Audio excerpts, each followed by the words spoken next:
Wait, what are we talking about today?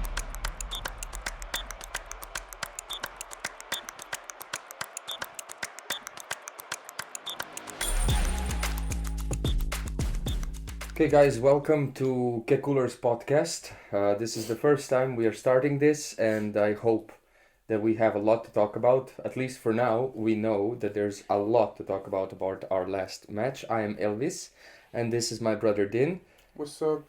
And today, as I said, we have a lot to talk about. Barcelona are out of the Champions League, but not without a fight. Of course, there was a chaotic tie against Atletico de Madrid, drama, goals, controversy, but there's a bigger question coming here. Is this team actually ready to compete at the biggest stage? We're breaking down everything tonight, the tactics, the key moments, who stepped up, who didn't, and what this result really says about Barca moving forward. Plus, we got some hot takes coming on by the end of the podcast, so trust me, you'll want to stay in for this. Let's get into it, right? Yeah, let's go.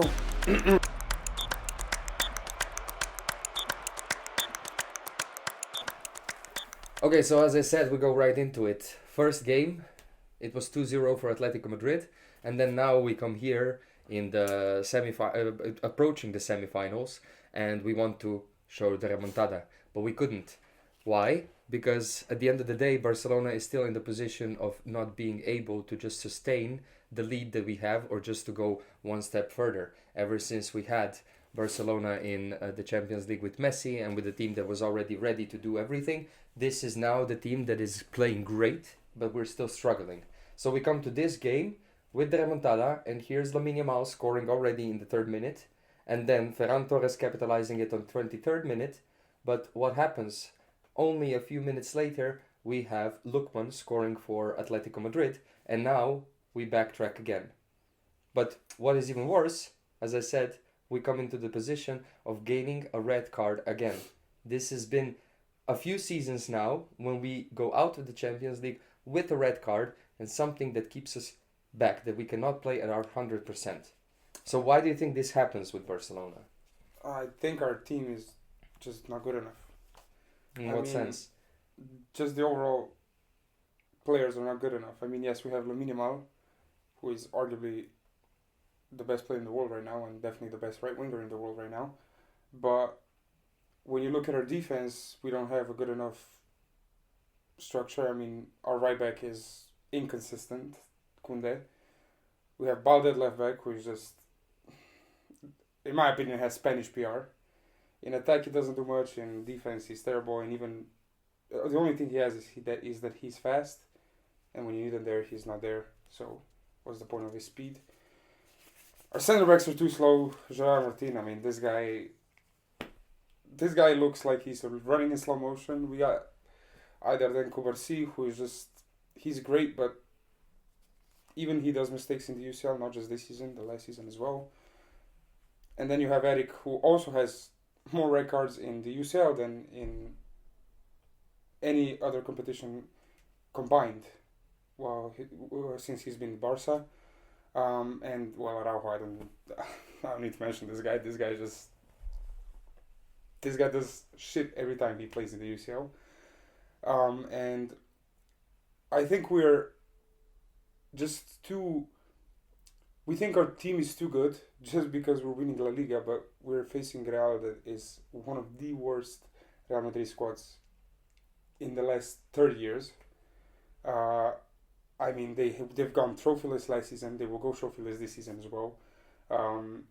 And even when the remontada almost happened with Yamal and Ferran, in my opinion, we didn't play good enough to even deserve to go through. I know it's Atletico. I know this is the worst team to play against for a remontada. It's the hardest one to crack. But if we were so good, we wouldn't have those problems against an Atletico side. Or last season against Inter, who got embarrassed in the first 30 minutes of the first half in the UCL final. Those teams are not that good that we couldn't have just gone through them to the semis or the final. And I think we need to make a lot of changes. A lot. I think I've been reading about there was one article, I don't remember from where exactly, but I've been reading about Hansi Flick and the way he had Bayern playing before, and Bayern had the almost the same approach as Barca has right now. So offensive football, really aggressive, trying to track trying to play on the wings, and then with a high line of defense that just has to stop counterattacks by relying on an offside trap. This is something Bayern did as well. There was a difference between Bayern and Barcelona right now, and you mentioned that there are players that are simply not good enough, and I want to add there are also players that are really young at this moment. Yeah. So these are the moments where players still need to adapt, players still need to gain more experience. There's a lot of place for that, but also this is a team right now, they play at a team that just expects winning. They have fans that expect them to win the Champions League, especially since it's been 11 years since the last Champions League was won in Barcelona. But what was the biggest difference between Bayern and Barcelona is that they already had experienced players. They had players like Perisic in front. They had players that were able, in front, as much as they were attacking, as much as they were offensive, immediately after losing the ball, they were able to track back and do exact same pressure defending the team. In our team right now, Rafinha is the player that can do that. Yeah. He is that offensive, he is that energetic. When he comes on, he can press highly, but then he can also be right back at the defense even quicker than Koundé, let's say, even quicker than, let's say, Cancelo. But I would not, Cancelo is one of those players that can do both of those things, way better than Balde can do right now. And then they also had something different that Barca doesn't have. In midfield, we have Pedri, we have Frenkie de Jong, we have Gavi, we have Fermin, we have Olmo. Out of all those players, Frenkie is the only one that usually goes back to the defense, helps them do what they need to do to gain the ball back to their possession. And in defense, there were players that were so experienced and so capable of body tracking that they could stop the counters, and Bayern was able to do that because of those kind of profiles of the players they had. Now we are talking about Bastoni coming in the summer, and he is one of those players that is a little bit, let's say, more experienced in those kind of teams. Inter can play those kind of ways, not the exact football like Barca plays, but at least defensively they are very oriented, and we lack those players. We lack this to actually be able to play like that. And from Hansi Flick coming here to Barcelona, I think the best way for us to start dominating in the way we should is to actually be able to adapt. Hansi does not have right now a plan that would adapt us to those kind of games. Now Atletico is very defensive, but they are very great on counters. And playing a defensive football against an offensive team like Barcelona it's very easy to defend in that kind of a way because we do pressure a lot. But what is even easier for them is to just go on a counter and immediately put us in a dangerous position where we need to really, really be focused. Otherwise, we're done.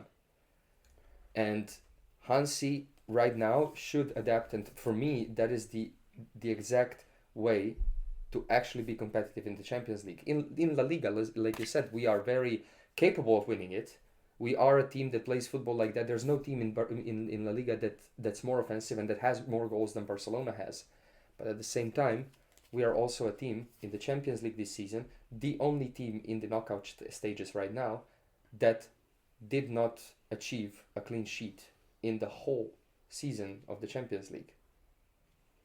So in that kind of a way, I just think Barcelona just has to be more adaptive, or at least gain a little bit of reinforcements in the summer to actually find profiles like that are capable of that kind of a pressure in the Champions League. Because Champions League, at the end of the day, is what? The biggest competition we have. And? The most important one. What? And? What do you mean and? The most difficult one. Yeah, of course. To win, because there are so many different teams that are playing such an incredible football because the stakes are higher. I mean, as experience goes, you can just focus on Inigo Martinez last year. Mm-hmm. The defense was 10 times better when he was playing. Mm-hmm. We had clean sheets all around. Yeah. And he saved us so many times. Did tackles that we didn't even think are possible to be made in association. And then he left, and his place was taken by Gerard Martin, who... And Eric Garcia. But Gerard Martin more or less, that he plays midfield or right back more. And it's not even just the experience. These players don't fit the profile. You cannot put a Gerard Martin type of player on a defensive high line when he's so slow he cannot catch up to a player. He cannot catch up to... He barely catches up to a player like Sorloth. But when he plays against Lukman, Simeone, or even against Newcastle, Elanga, he can't catch up, and he's just done it. It's either a foul with a red card, or it's either just throw on goal and pray that Garcia saves us. And as good as Garcia is, he can't save us all the time, and we've seen that. We've been in very bad situations. We've lost games even outside of the UCL because of our defensive high line. And even if you can say against Atletico the refs were controversial, whatever, there were still so many mistakes we made that were just crucial for the game. Yeah. And even in the attack, though, we cannot say we're any better, though. I think Yamal was the only one who, with Ferran Torres at the second game, that showed that they actually want to score a goal. Mm-hmm. Rashford is not good enough. I love the player. I was the one supporting that he stays, but if he plays like that, there's no point of having him because he doesn't bring anything that even shows a little bit of signs like Rafinha to the pitch when Rafinha is not available. And it's just stupid wasting money on him when he's not going to play well for us. Well, that brings me to the conversation we had about our attack and what we can do in the offensive line. We have great players that can do great things, but then when it comes to those kind of moments, like you said, the depth is not enough what we have right now. Now, we do have experienced players like Rashford and Lewandowski coming off bench to help the team be more offensive in those moments. And yes, we can say at the end of the day, we received the red card. There was a moment that completely changed the game. Now, that is either a refereeing decision that completely changed the game and influenced how the whole game turned out. But we also have players that come in that should make a difference. And because of their experience, because they've played in the Champions League, because of their talent and ability, we cannot deny that both Lewandowski, who has a lot of experience and has a lot of knowledge, or the experience helps him to make certain decisions in the attack that just gives him a goal out of nowhere, which you would not expect. Then you have Rashford, who is fast, who is very dangerous, who knows how to dribble one-on-one, who knows how to come into positions to actually score. But then you have him in front of the goal, and what does he do? He becomes hesitant. He doesn't know where to shoot, to make the right decision to actually score a goal. And in the game against Atletico, I was expecting Rashford to come in a little bit sooner, if I'm very honest. But at the end of the day, he came in, and there was nothing we saw from him. Now, Araujo was more dangerous. It can be, we bring Araujo. Why? Because at the end of the game, we have to rely on long balls, headers. Maybe Araujo will save us. Maybe he just scores, but he's trying. Araujo, you cannot deny that when he's in attack, he's really trying. He showed the most passion of the ones that came in. He's coming in and really trying to score a goal. And because he knows his role, he knows why he's inside. He's not focused on the defensive line, which has to be covered, by the way, with a player that's not on the field for us. So we are 10 against 11. But we are just too reliant on creating changes that come off bench, while Hansi makes those changes a little bit too late, in my opinion. But also, with those kind of decisions, we have to have someone that can create that kind of a danger, but is also effective. And we don't have the effectiveness right now. That is the biggest problem we have there. And of course, when we trail, like the goal from Lukman, there we are, again, the team that's ready for remontada, and they do exactly what they need to. We came in, we scored in 25 minutes, we were already in line of what Atletico did at the game before, and we actually start believing, we're really hyped, the players become hyped more, but then suddenly there is one thing, because of our system, because of the way we play, we just do not have the ability to sustain that lead in those moments. We are constantly on edge, but some people would say, oh, you're hyping the team, you think that your team can do whatever, but we're also in our back, in the back of our minds, we're also on edge because we do realize that there's a lot of danger that comes when we play like this. We have to go all or nothing, but at the same time, all or nothing comes with a lot of costs because we know how fragile we are in defense. And this is the mistake that can just become reoccurrent, and it's also already reoccurrent in our Champions League campaigns. We just do not believe that we're capable of that anymore. The belief is just going down, season by season, because it just becomes repetitive. And those kind of mistakes will never change if we do not have the lineup that we need to play that kind of a football. I mean, as far as the depth goes, the only place where we have quality depth is the midfield. Yeah. We have Olmo and Fermin who can switch places, but even with them, our depth in the attack still isn't good enough, because then one of them has to play at left wing or maybe Olmo at striker, and then you don't have another player that you can just bring on if, I don't know, if Fermin's playing left wing, if Olmo's not playing well, who's going to play at the 10? We don't have another player that can actually go there. Yes, we can switch Pedri with Gavi, Bernal, even Casado, and same as with Frankie. And that's the only place where we actually have good depth. The left wing, I mean, okay, yes, we have Rashford, but he, in my opinion, had one great moment in this season. That was the Newcastle goal. Right wing. I mean, let's hope. He had great moments throughout the season, scoring goals and everything, but he wasn't consistent. He's that's not just consistent. the thing. That's the point. Like, it's not memorable if you're just doing that 2 matches and then ghosting 10 matches in a row. On right wing, we do have Bargi, which I think that's one player that should play a lot more. Because when he plays, 9 times out of 10, he actually shows good promise, good dribbling, energy, and is trying to create. And he's the only player that gives me hope that we can actually have Yamal at the 10, because I love Yamal at the 10. I think he's great at the 10. By the way, that's exactly what they should have done in that game. When it was this there was lack of improvement, there was lack of chances created, and we have a player on the bench, which is Rooney, that can go inside and do all those kind of things, while we also have Lamine behind those attackers trying to create chances, because we all know that the most capable player of creating key moments for us is Lamine Yamal.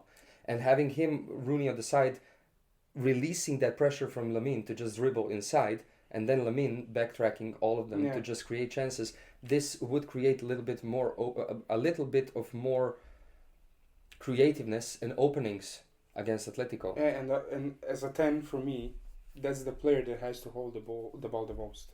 Yeah. And out of all the players, even with Firmino and Olmo, Yamal does that the best. Yeah. When he played at the 10, when he pulled inside, he dribbled past 4 players and could create. Olmo doesn't do that. Firmino doesn't either do that. And it's just, Yamal should be at the 10. And I know maybe that's a little bit glazing, because that's what Messi did and was doing for years and years and years. But he is a profile that actually can do that, and showed he is able to do that. And even when Rooney came in for 9 minutes against Atleti, he dropped players consistently. He went actually and took on defenders, dribbled past them, and did more than Rashford did. But he actually does that against Atleti, against Leganés, whenever he comes inside. He tries to do that. With Rashford, yes, he's experienced, but sometimes I feel like he just goes and passes it back, even when we have to push for a goal and just go and dribble and try and score. That's the one time I would like to watch a footballer just try and go past players, even if you lose the ball, because we don't have any other hope. And as Barca, they showed they can do a remontada. They did it against Atleti. Sadly, we didn't do it again, but even before any other year we did it. We could have done it today, but I think there was lack of energy in the squad. Mhm. From Fermin, from even Olmo. I know he won the MVP, which okay, but I think he could have done a lot more. Pedri is not looking like the Pedri we know. Cancelo was just off that day. He didn't go and dribble like he used to. He just went up to the left back till I think who was playing. No, to the right back, Molina, I think. Yeah. And just passed it back. Yeah. That's what Cancelo did. That's the only player we have in defense who can overlap and actually create and dribble past players as he did against Atleti in the first leg. Mm-hmm. Even though we didn't score, but he tried. And in the league. Yeah. And in the league against Espanyol, he did that. Yeah. And I don't know. It was weird energy. I didn't think. That's why I don't think we deserve to even go through. If you look at Barca last season against Bayern, we absolutely demolished that team. Mm-hmm. And even if we take out the problems in our defense this year, Mm-hmm. in attack, I know there was Rafinha present and he was against Bayern incredible, but all of the attackers actually pressed. This season, the intensity of the pressing dropped by a lot, even with Rafinha playing. We don't press. The only game I can say we pressed like we used to was against Atleti when we needed to make a remontada in the cup. Mm-hmm. And that's the only game I can say that was the pressing I remember from last season. Mm-hmm. And I don't know why it dropped. I don't know if Hans is not doing and motivating the players enough like he did last season. But it's just obvious something's got to change. I don't think it's the Hansi Flick doing not enough.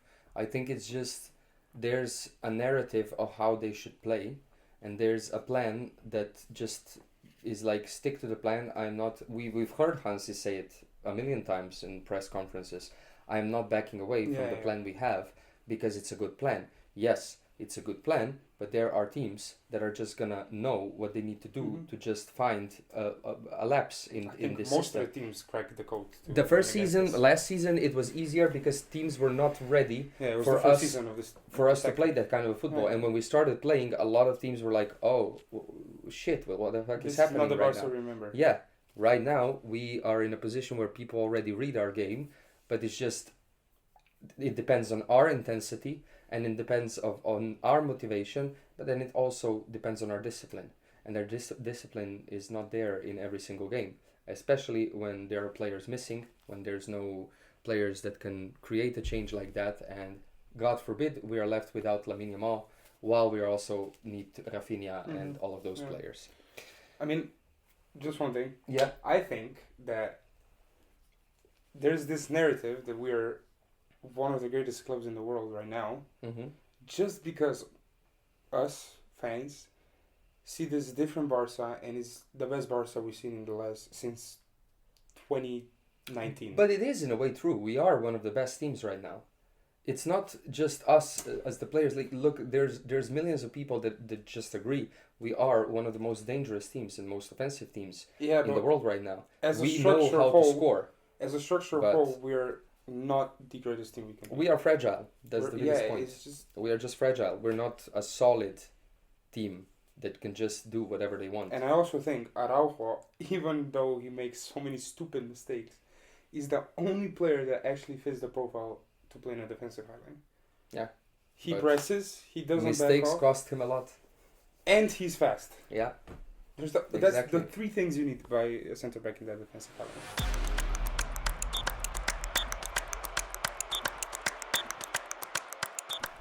So basically we're out of the Champions League. It is what it is, but right now we need to focus on the league. Why? Because we still have 7 games left until the last game is played, and we do have an advantage of 9 points against Real Madrid right now, who is the team that's trailing us, and it's still a danger for us.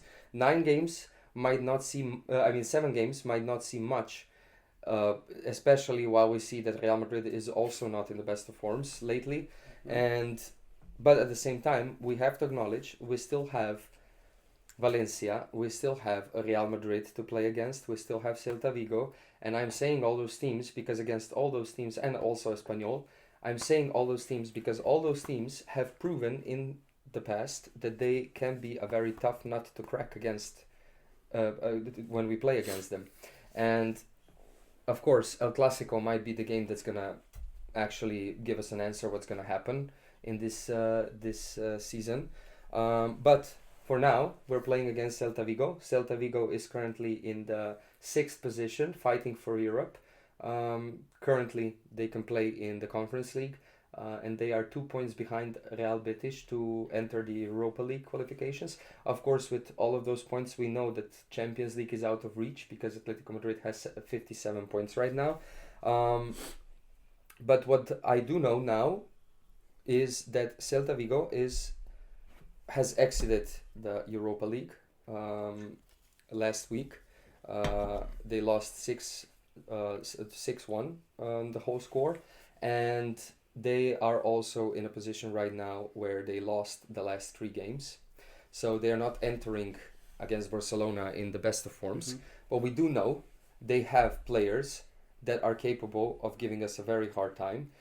I think for me, every time I watch a game against Celta, especially if Iago Aspas comes inside, Iago Aspas. I know Nightmares. that there's a big possibility, even if he's the oldest player on the field, he is going to be the one scoring against Barcelona. He's like Murici for Mallorca. Yeah, he's exactly that kind of a player that you're just afraid of, even despite his age, despite everything. I wish Lewandowski was that kind of a player. He's the kind of player who just shows up in the big games, but then is not that great in the exactly. games against, so the players, the players, the Celta Vigo fans are not really used to having in the team to just give them the score every single time. Are the players that we fear the most right now. And we, on the other hand, are in a great position right now in terms of the league, but this is the only trophy after Supercopa that we can win. And winning all those 7 games would give us a sense of, at the end of the day, it was not that bad of a season. We still competed in every single one of them. We had a big chance of winning every single one of them. We just stumbled to Atletico, who knocked us out of 2 of them. Ruined the whole season for us, especially Diego Simeone.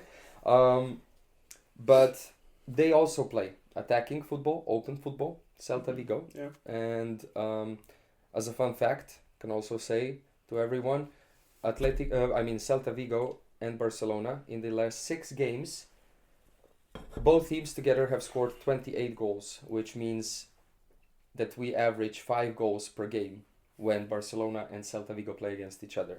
But what are your expectations? Because right now we're in a position where we have to react. We've lost in the Champions League. We need to show that we are leaders for a reason in La Liga, and we need to keep on the pressure against Real Madrid, who also now plays only for this, same as us. I mean, I think for me the league is kind of over. I think the quality that Real Madrid is showing as of late is terrible for their standards, for our standards.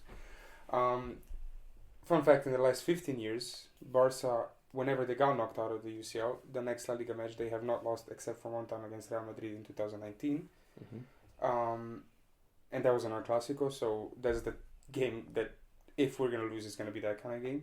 So for us winning, I'm very confident. I think Hansi won't let the players just be comfortable with the 9-point difference. Looking at the goal difference is kind of crazy for how fragile our team is. But it's so sad that Real Madrid has less goals conceded than us.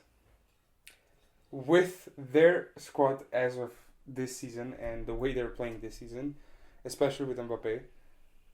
Yeah, but sad. Also like the way we play, the way we have our team playing, it's a goal difference is plus 54 for us against Real Madrid, who has plus 36, which is they score much less than we do, which is normal the way we play right now. And also, well, I'm not gonna talk about Real Madrid's attack this season, especially with the dictator. But at the end of the day, we do have an attacking football and we are fragile, we have to admit it, but this is not that bad considering that only Real Madrid is the one that The has fact we have less goals conceded. conceded than Atletico is crazy. With their football, Also, this is the thing that we should the like worst really football ever. compare it to. But look, Celta Vigo +4, but 6th place. They have, by the way, I've read a little bit about it. Celta Vigo is currently in the top 3 clubs in La Liga on their away record. When it comes to in the past few games, while Barcelona already, we also know, has not lost a game at Camp Nou in La Liga since Camp Nou was opened, and that can be a clash between the teams that are best at home against the team that is best We were in playing away games where? in the last few games. We are playing in Camp Nou. Camp Nou, right? Okay. Yes. I mean, it's stupid looking at these facts because at some point the win streak is gonna end. Mm-hmm. It's inevitable. But I don't know. I'm not that fearful of Celta because I actually don't remember the last time we lost to them. And if it was like 2021. The last time we drew against them was 3 games ago. Last game we won 4-2, and then the game beforehand it was 4-3 for Barca, and then we had So a that's 2-2 24-25 score. season. Yeah. But lost we haven't in a while, right? Mm-hmm. I mean, I won't be happy with a draw Mm-hmm. because this is still Celta, and if Mhm. I watch Barca, I want them to win, no matter the point difference between Real and us. But I seriously doubt that we're gonna take an L. I think Yamal will be very motivated, especially when he tried so much against Atleti and we couldn't. I also Get the expect job Fermin done. to be very motivated. The I way think he, Fermin is his always face motivated. injured so much right now is just I would lose it if I was playing. I think I Fermin would is lose always it. motivated, no matter what. He's That like is true. Gavi. That is true. That Just is comes true. in to cause chaos and that's it. I do not know who's gonna start. It's probably gonna be Ferran because of the Athletic game, Mm-hmm. but I don't have high expectations for that guy. I don't have high expectations for Ferran. Mm-hmm. I mean, this is by now obvious that I'm his biggest hater ever. Yeah. And And I'm maybe his biggest supporter. he's. I will not comment on this. There are reasons why We I can support argue him. Maybe for I'm 24 over hours. supporting him sometimes, but there are reasons why I'm supporting him. And what are the reasons? Well, there are a lot of reasons. Look. There's. Well, because of his lion hair. Look, you cannot say that's like, okay. I will not compare Ferran to Rashford, of course not. Well, at the end of the day, I could compare them because Ferran has more goals than Rashford has this season. But at the same time, Ferran, despite his inability sometimes to read the game, despite his first touch that's very questionable in certain moments, you have a player that keeps on coming into positions where he can get a chance. Now, we can talk about his finishing because sometimes it's just incredible what he can miss. But he comes into positions where he can score, which is at the end of the day very important for players that are playing in the attack. Well, there's no There point are- of having Yes. good attacking positioning if But I would you much cannot even touch the ball. But I would properly. much rather have a player in the squad that can come into positions to score and then maybe work on his scoring than having a player that is there being like a ghost. Now, sometimes in the past few seasons, Lewandowski had a dip in form.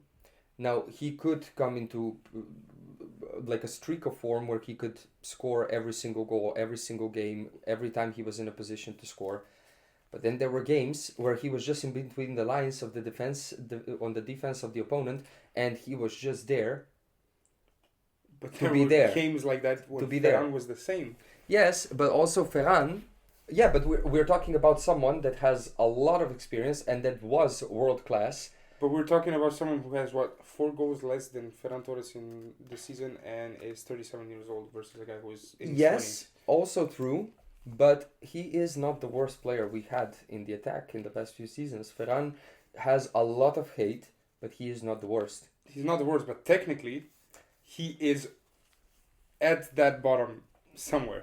I would say he's a little bit in the middle. I would in argue my that I would opinion. rather have Luke De Jong, Memphis Depay, who's technically a god for him, by the way. Okay. Uh, Yes. Griezmann, Luis Suarez, the Luis Suarez that fell off. Luis Suarez. Okay. But here you are talking about, yes, I am not arguing to you about Luke de Jong. Even João Felix has more technique than Ferran Yes. Torres.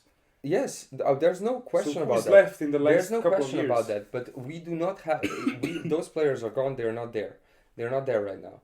We're talking about players that are in our team. Yeah, but you mentioned he is not the worst in the last few years we had. Who are the players that we had as a striker that I have not mentioned in the last Well, we're going to couple of talk years? about that a little bit later. It's going to be Exactly. obvious. It's going to be obvious. But predict me the game score. The game score. I think we're going to concede a goal. I don't think this is even a question for me. I think it's going to be 3-1 for Barca. It's not going to be Iago Aspas who scores against us, I don't think. I don't want to make an assumption because I really don't know who will score against us. For us, I think there will be a goal by Olmo if he plays. Yamal, and as sad as this sounds, I think Ferran could score because in the last 2 games he's been okay at most. He was actually very surprising against Atletico. I mean, against Atleti, the finishing he showed was the finishing I that you expect wish for my striker. you saw all the time. Yeah, I mean, that is true. it was crazy to see that he didn't even look at the goal when he shot the ball and when he touched the ball and still managed to score the perfect goal. I'm gonna say it's gonna be 2-1. I'm not gonna predict the scorers. I have no idea who's gonna score. I don't want to predict that, but it's gonna be 2-1 for Barca. I think it's not going to be a high-scoring game. We have proven in the past few seasons, or maybe I think it's going to be a this year high-scoring also. game just because we're going to take it out on them. Well, maybe taking out of them, or maybe just a little bit like the mentality after those kind of defeats. Last season and this season is just heavy on us. Losing in the Champions League like this, like we did in the past few seasons, the form dips substantially because the players are very shocked about the reoccurrence of everything that happens. Yeah, but I think players like Yamal influence the team with that They could. mentality. He is slowly becoming the leader of the team at a crazy 17-year-old of age. Which I don't think is the best. It's crazy. To be. It's not the best. I don't it think can Yamal get into it should can be a get captain. into his head a lot.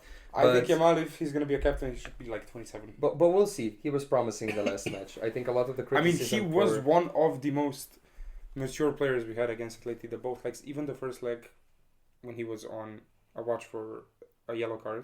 And it's crazy that people don't think that. Some people just think that he was just there to show. This week I had arguments. Yeah. I had arguments on my phone with people who I'm friends with that support Barca who think Yamal is not even our top 2 players right now. Yeah. And I won't even go into that because there's just stupidity. And if you say Yamal is not our best player right now, I don't know what football you're watching. That brings us to our next segment.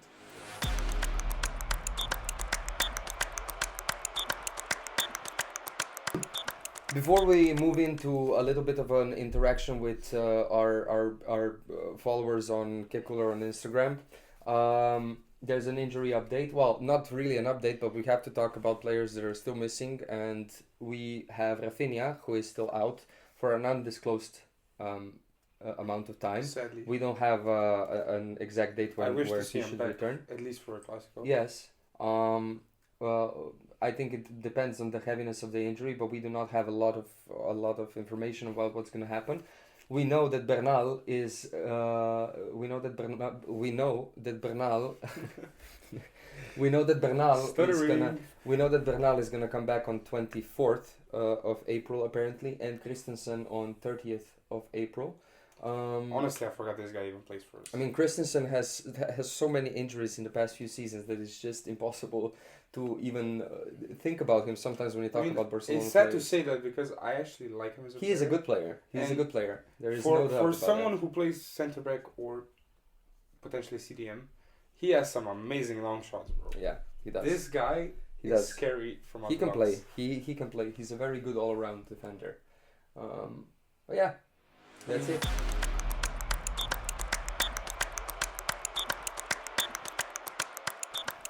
So what we would like to do in our first episode of the podcast is we asked our followers on Culer, but we chose only 2 for now. About unpopular opinions. So basically, what fans think that is unpopular to say because it can create some kind of a discussion. And our first unpopular opinion was Ferran and Brightwhite are almost at the same skill level. Hey, shout out to this guy. Because this guy has knowledge. I'm sorry. But as we talk... No. Listen, okay, speak. Just give me the seat for a moment. As we said, in the last couple of years, I said Ferran is one of the worst technical ability players we have. Mm-hmm. We had Depay. Mm-hmm. We had Luke de Jong. Arguably isn't great technically, but showed more than Ferran, to be honest. We have Braithwaite, sadly, but yeah. I mean, he was a hero a couple of times. We have... Who do we even have left? We have João Felix. And before him, it was Griezmann, but he wasn't really a striker. Mm-hmm. And then we have... Well, I'm fixating on this word here, skill level. Like, because this is not saying that Ferran and Brightwhite are almost on the same level as players all around. Oh no, as a player all around, I will confidently say Ferran is a better player. Good. Because I would have a lot of opinions right now if he didn't say that. As a skill level, though, I mean, let's go. There's one thing I remember for Brightwhite, however you say his name. This guy has such a weird name. Brightwhite. This guy had a great assist for Messi with his back turned to goal, receiving the ball and just kind of flicking it to Messi into open space. Mm-hmm. I'm sorry, Ferran can't even do a short pass most of the time. There were instances when he got the ball at the sideline, and this guy somehow managed to make a short pass out the field, which is absolutely crazy. His shooting is ass. I mean, Braithwaite wasn't the best either. His dribbling. You cannot look. At the end of the day, I am not saying this, but I do not want to compare any of our current Barcelona players. This is Lord Brightwhite we're talking about. This is Lord Brightwhite we're talking about. No. We're not talking about... The only player I would put on a pedestal, which was not the key player or an important player or the best player we had in the team, is Luke de Jong. This is the only player that I'm putting there because he was, more than Brightwhite, in many of the occasions, a hero of the game. Oh yeah, he was a hero. He scored headers. He was put in the attack in the last minutes just because of his ability to score with headers, and he did it. He did it so effectively, and he was a hero a couple of times, just scoring in the last dying seconds of the game. Okay. You do not have Brightwhite in that. Ferran had those kind of moments sometimes, not just to save the game, but that's he did. Not a skill level though. When did Brightwhite show up? When did Brightwhite show up? When it was the most important. Never. You cannot give me one game. I can't remember a game. But I'm just saying. See, if it was when Brightwhite, you would remember. When Brightwhite left Barcelona, he went to Espanyol. And he was decent. He had 0.5 xG. Ferran was decent from time to time in Manchester City as well, but compare it to this. You're putting Brightwhite in Espanyol, who has no competition in those kind of ways. Pep Guardiola knew what he was doing and knew he was scamming us. But you had a player that was playing with the world class, one of the best players in the world, in Manchester City. We bought a player that was a bench player and played 10 games in the season before we got him. Agree. Don't. I have one more thing to say. He has one more thing to say. Even if, and in my opinion, the touch, how they touch a ball when they receive it, Ferran and Brightwhite are there. 6, 7. Shooting is there. But even if Ferran is better at those things, comparing him to Brightwhite is just sad. I'm sorry, I put João Felix, Griezmann, Luke de Jong, Memphis Depay, and Luis Suarez, all of them in front of Ferran Torres, and then we have Brightwhite. You just don't do comparison like that, and that's it. No, that's sad. I mean, we're saying this is one of the best teams of Barcelona. Best teams in the world. Yeah. With this guy as a striker that is not even better than João Felix. Okay, but that happens in teams every single time. Memphis Depay was better the first season. In a Barca that was broken. Memphis Depay, yeah, that's why he was one of the best. No, but he scored goals. Of course, and he can still do it. We don't deny that. Depay is a very good player. Plus, I don't know when I saw Ferran Torres dribbling. This guy, I don't think I remember him in the last 2 seasons to dribble past the player.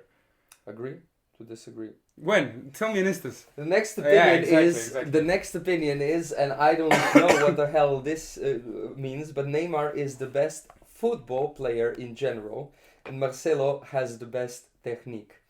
Now, I'm gonna just say it here. I'm gonna say this: if Neymar was not injury prone, and if Neymar would stay in Barcelona, He would be there with Ronaldo. he would be. Well, I will say that. That was a big opinion. Not as just as how you see them play football. As all around players, Ronaldo will be better. Trophies, influence, yes. Mhm. But Neymar, as a football player, if he wasn't injury prone, watching him play, he's not far off from Ronaldo. I would say that Neymar, for me, has one of the best techniques and technical abilities and dribbling skills in the world. I think. In the past decades, yes. Yeah. But definitely. I think this was written because of how Neymar plays. Yeah. Because I agree. Of course, he has the most entertaining football. He's Brazilian. I mean, how many times do you go on capable of doing TikTok that? and just see those Of course. edits of Neymar and you cannot just scroll past them? Of course, but the dip in forms and the injuries just affected this player so much. I mean, he shouldn't have left Barca. He shouldn't have. I think that was the biggest mistake he did in his. I think we all hated him at the time. I don't hate him anymore. I actually, besides Argentina, the next country I'm rooting for at the World Cup is Brazil. If Neymar plays. If not, then I do not actually care about Brazil. It's just because of Neymar. I think I could support Spain. Yes, there's the most Barca players are in Spain. Spain's young. All of our players are young. We can do that any other year, and I don't think this World Cup will be good at all. I think it will be pretty entertaining. I think it will be entertaining, but out of all the World Cups, it will be one of the worst, competing with 2018. 2018 as a general was not good. We'll see. I for some reason have a really high hope for this World Cup. And as Marcelo goes, I think Marcelo's technique is amazing. I actually I think Marcelo is the greatest left back ever. Mm-hmm. I know he's a Madrid player. I know he supports Madrid. But we do have the tendency to agree when it's a really good argument, and this. I mean, is I a good hate their argument. players. This is a I good hate argument. a lot of their players, but he was absolutely amazing. His touch is just out of this world. Out of this world. And big asset for Real Madrid in all of those Champions League. And as a left back, seasons when they won it. He had the Brazilian flair. Of course. Even if he was a just like Neymar. Player. Yeah, Neymar's just. But I think that's why we like Yamal so much. Yeah. Because he's a version of Neymar. Yeah. That we he haven't is. seen. He is. It's like a mix between Neymar and a little bit of Messi, but I don't like to compare Yamal. I think Yamal should be considered as his own player. But as the best football player in general, I think Neymar is quite far from it. I think he's better than Ronaldinho. He would do way more than Ronaldinho if he played at Ronaldinho's time. I also think Ronaldo is way closer to Neymar than he is to Messi, as the debate goes. Okay. But there's just something to give like a little tension, I guess, between fans. But I think Neymar is their best player of this generation, not top 3 of all time. Definitely just not. Because.